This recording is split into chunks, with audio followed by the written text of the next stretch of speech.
Saudara, Indonesia kini telah mengimpor beras dari Vietnam sebanyak ratusan ribu ton beras sebagai cadangan stok beras sambil menunggu masa panen raya Maret mendatang.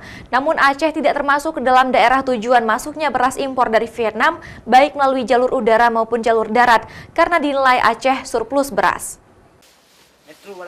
Di tengah ramainya pemberitaan, sudah mulai masuknya ratusan ribu ton impor beras dari Vietnam. Namun Aceh bukan termasuk daerah yang akan disinggahi untuk menerima beras impor tersebut. Hal ini disampaikan oleh Kanwil Bea dan Cukai Perwakilan Aceh saat sedang berkunjung ke kantor Serambi Indonesia Kamis pagi.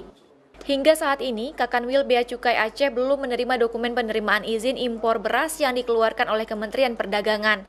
Selain Aceh, memang ada penunjukan beberapa pelabuhan pemasukan di Indonesia. Nantinya, beras impor yang masuk akan diperiksa dokumen pemberitahuan sesuai dengan ketentuan dari instansi terkait dan membayar visa masuknya sehingga baru bisa dikeluarkan barang yang sudah diimpor tersebut. Dalam hal ini Aceh memang tidak ditunjuk sebagai pelabuhan masuk. Jadi tidak ada impor beras ke Aceh. Seperti itu. Jadi karena tidak ditunjuk, ya otomatis juga dokumen persyaratan dan sebagainya dan tidak pernah disampaikan ke Bea dan Cukai.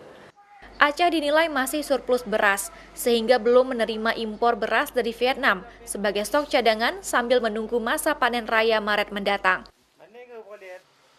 Nova Misdayanti, Kompas TV, Aceh Besar.